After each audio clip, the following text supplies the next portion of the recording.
Hi, beautiful souls. Welcome to my 40-day Restorative Yoga Challenge. I believe today is day 18. I'm kind of losing track. I do the thumbnail the night before, and so it's all lined up then. Anyway, welcome. And if today is your first day, yay, I'm so glad you're here. So glad you're here. Today is about, we're into the new moon, so the first day of the new moon. And we're going to do another kind of inward looking pose just to kind of stay in alignment with that energy. As well, we're going to draw a card that's really going to help with that kind of reflection.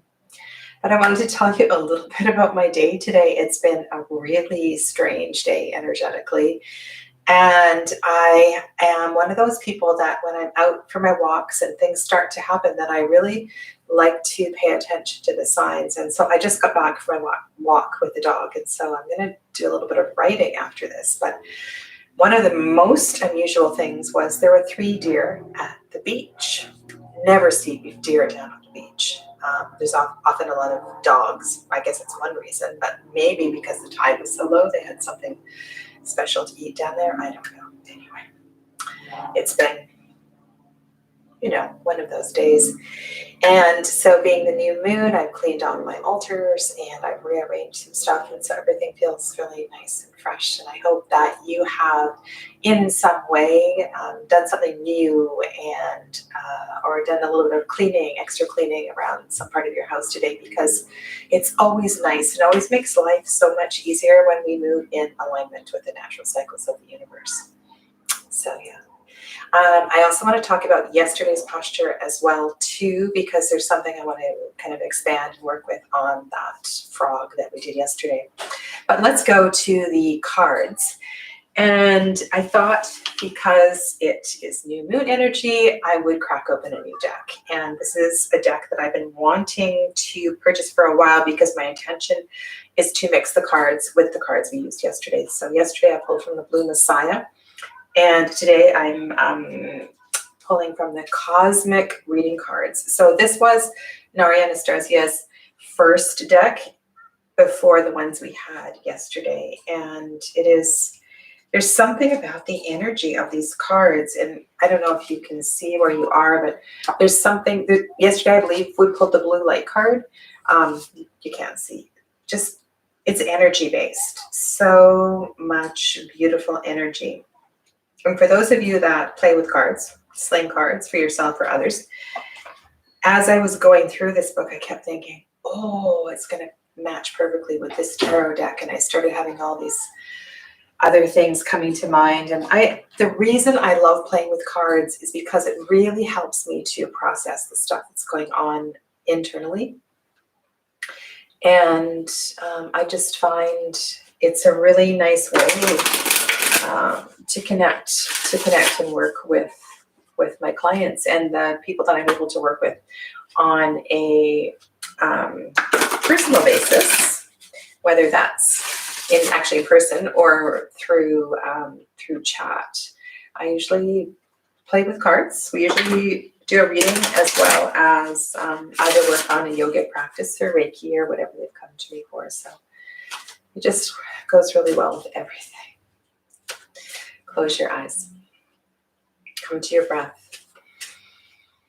And just check that your seat really feels comfortable. And if your seat is not comfortable, go ahead and lie down.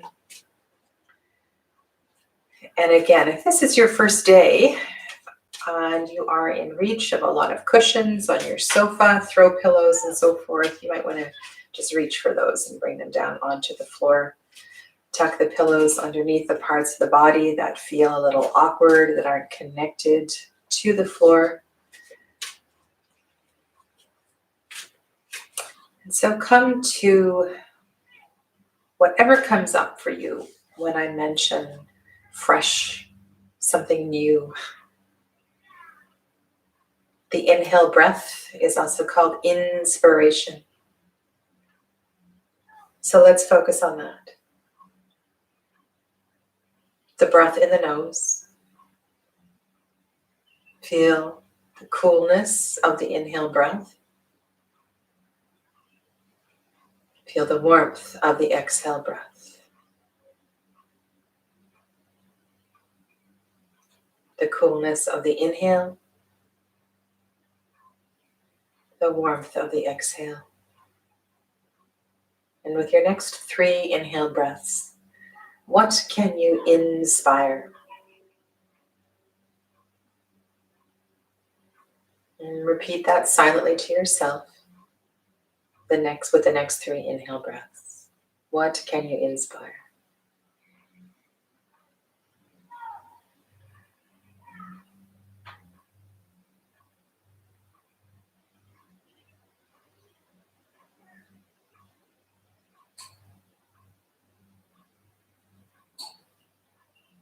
And if there's something already that you're ready to jot down, make sure you jot that down in your journal. Okay, so cosmic reading cards. Oh, sorry. This is the card. So I did a draw last night when I opened the deck. This is the same card. It's the same card. So the other thing too, as a reader, for those of you that read with others, there's often a deep connection between the people you read for on a certain day and what's going on with yourself. And there's this real fine line between projection and being in service. So I'm just going to share this with you. So the card is let go. The card is let go. Let go of expectations. Let go of things you've been holding on to. What is it that you need to let go of today? And so I invited you to inspire. But with the exhale breath, that's where we do the letting go. And so I'll just make sure that that is sufficiently cued today so that we can release of whatever it is that needs to be released. And I'm just going to read you one thing from the guidebook so we can get into the posture. You can come into frog from yesterday if you were there, you know what I'm talking about. It's time to relinquish your need for control and let the leaves fall as they may. Great Spirit, please give me the strength to let go of all that I cling to.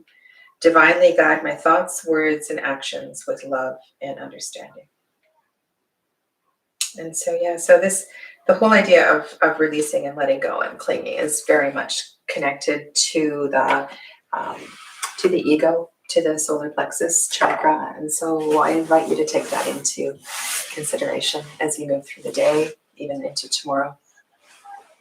So yesterday we did a variation of Kurmasana, of supported Kurmasana, where I had you bring the soles of your feet together and encouraged you to have the knees also supported, the thighs supported in a way that felt right for you. Suggested that you come off the block. For me, that works because of the extension with the low back. And the way we come into Kurmasana, into the turtle pose, is with a rounded back. What I wanted to say was, if you look up Kurmasana if you Google it, Kurmasana is often taught with the legs wide. And so when you come into Kurmasana, there's this huge extension, which is where we're going to go today, coming down, and then the arms arms and shoulders go underneath the knees. And so this is also called turtle pose. Okay? But in the restorative class, usually I refer to the one that's all curled up as turtle. So this is where we're going today. We're going into a straddle posture. And this actually feels really sweet with these bolsters underneath my knees. So for those of you that those tendons behind the knees that get irritated, perhaps you need a blanket or a cushion underneath your knees. And I am sitting on the front of a very small block.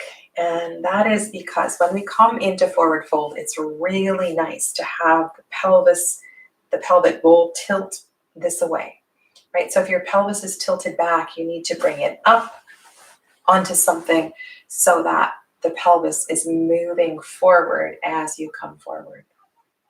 All right. And in this fan-shaped pose that we're coming into today, It is the restorative version of the pose. So yes, you can support underneath your knees, and if the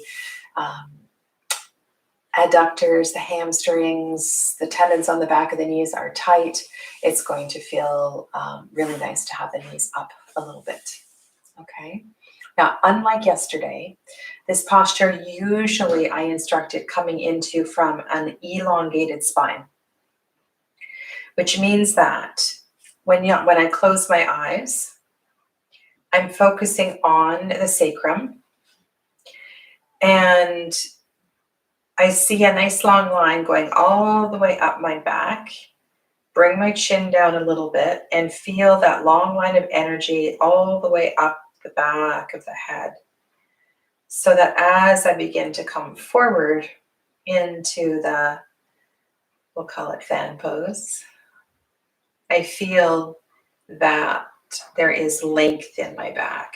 I'm not rounding, right? So the arms could be a little wider, and you want to feel much like you do when you do the preparation for cat-cow. You can be melting between your shoulders, and there definitely is extension here. And with each exhale breath, you begin to soften more. Okay, so I'm going to turn so that I can give you a couple of other options, and you can see with the chair, you can see with the bolster what's going on. So here is my little foam block. And if you're on a floor where it's not comfortable for your heels, you might want to have 2 yoga mats or to put blankets down, because some people don't like this when their heels are on an uncomfortable floor for an extended period of time. Okay, and I'm going to grab a blanket. And what I suggest you do for this 40-day challenge, if you're following me through, is to have a basket, not unlike that one, so that you can have your blankets, your cushions, your belts, whatever you are using for the practice, all nice and handy there. So it's really easy when you hit play on your computer. Okay. So, like I said, not everybody can come down, and we're working with an elongated spine. And so, for some people, a chair might be just what you need.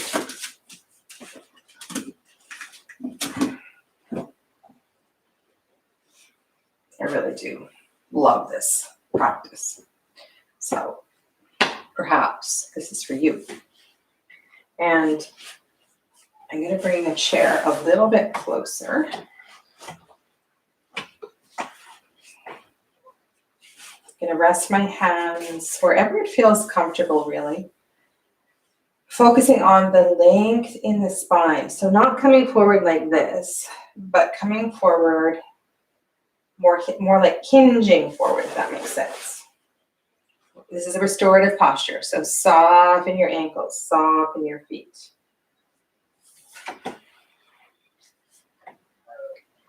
And you can come forward. It's actually nice holding on to the legs of the chair. And then I can rest my head something like this.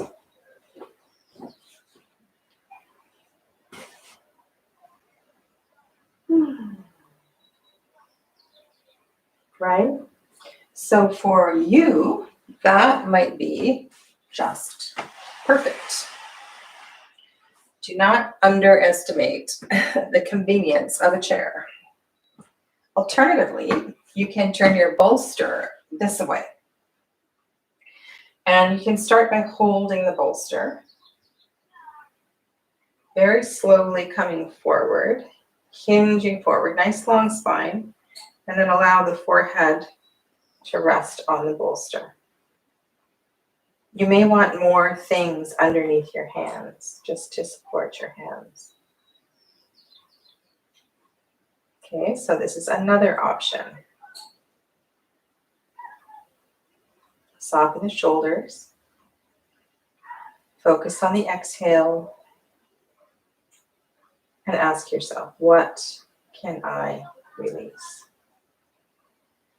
Okay, so I'm just going to inhale, come up again, and give you yet a couple more options.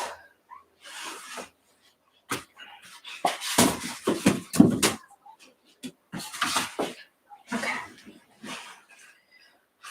So like we did in child's pose, you can have the bolster between your legs here, and then you can use a block underneath the bolster to come down this way. And so come forward bit by bit. You may need several blocks. And this is really nice because this is encouraging me to extend forward, breath by breath. And you can also have your hands here to start. And of course, eventually there's going to be a bit of rounding in the back, but you want to feel that extension, that length coming out of the low back. Feel the length. And then you can turn your head to a side and then just soften. And so this is a very deep stretch for the inside of the legs, for the adductors, the groin muscles. It's really going to help with the stress and tension behind the knees. It's going to lengthen the low back.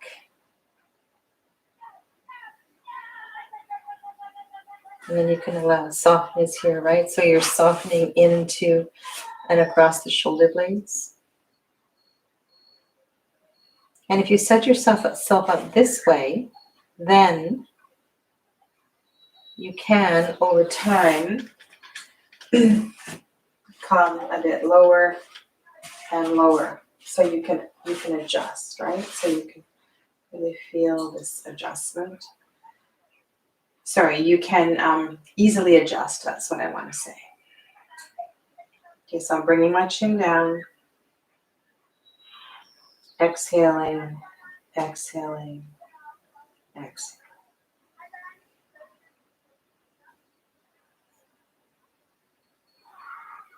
Feel the length in the low back, which is very different than what I was encouraging you to do yesterday.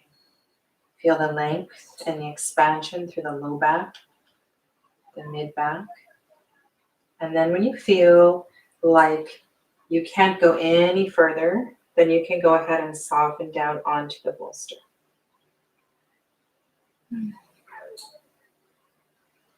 Completely letting go.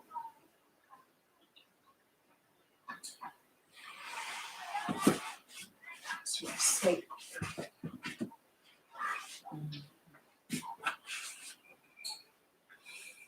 And so if your head is to one side, you want to set a timer. You want to make sure that you give equal time to the neck stretching, looking one way and then the other way.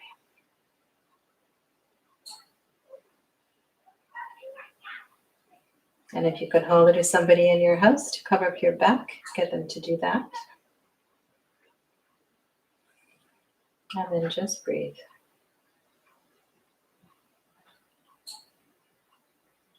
And this is pretty sweet posture to be working on if you, I don't know, maybe you're playing with your kids in the yard and horsing around and you haven't done a cartwheel in 20 years, right? You can probably see how this posture is going to help with something like that. I have no idea why that came to mind, but yeah.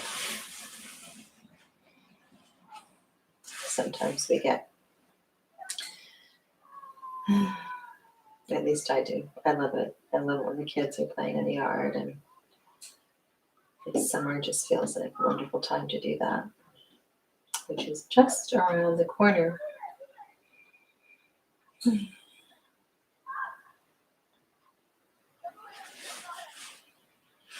So you can soften the shoulders and then just come to the breath.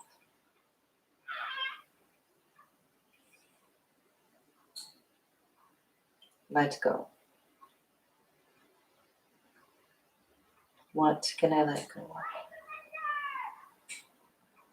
And I'll come to Inari's message. Just stay as you are. I'm just going to read a little bit more. She writes so beautifully.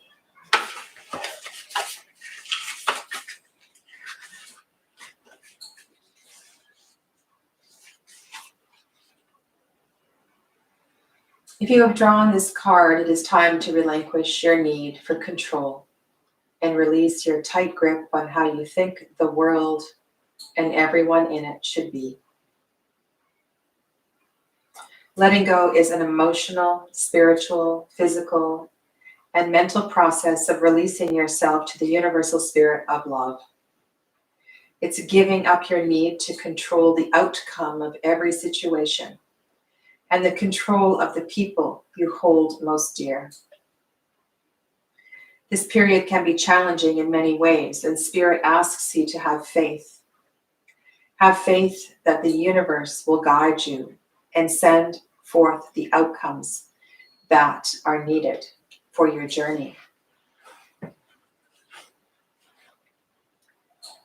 We understand that you have been this way for a long time, and this need for control stems from your youth when hurt, disorder, and instability was felt. Spirit understands your need for caution, but holding on and controlling every aspect of your life is taking its toll. Hanging on so tightly does not bring the outcomes you desire. Instead, it serves to repel all that you cling so tightly to. Focus on your exhale. Keep deepening your exhale breath. Your soul longs to be free and dance through the winds of change. If you deny this part of you the freedom to play, I was just talking about cartwheels, the universe will send the right situation or person to help unlock the free-spirited child in you. This may come at a time not suited to your plans and may leave you feeling vulnerable and confused. Dear one, it is time. It is time to let go. Letting go of your need to control will set you and others free.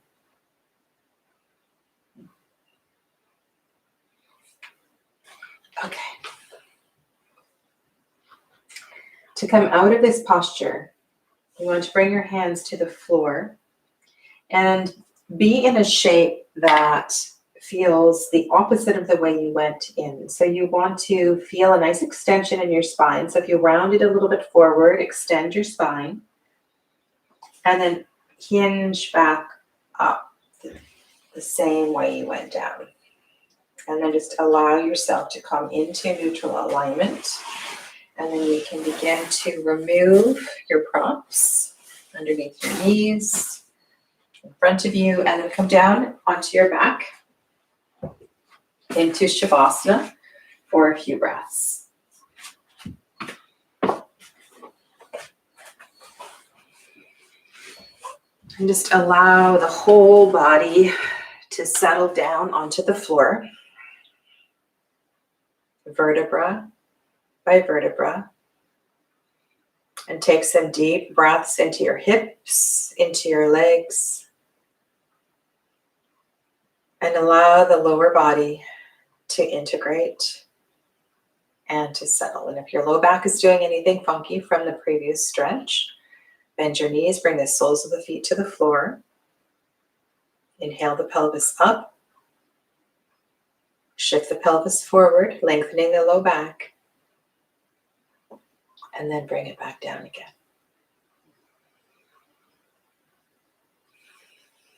Open your arms wide in Shavasana, palms facing the ceiling. Make sure you have ample space for your arms. Make sure your legs are far enough apart that you can soften into the pose. And ask yourself one more time, what am I ready to release?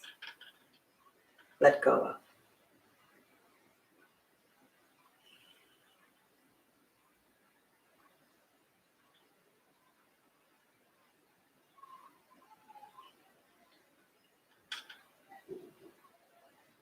And I'll leave you with that for today.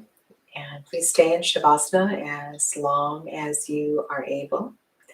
And I look forward to seeing you tomorrow. Stay well and namaste.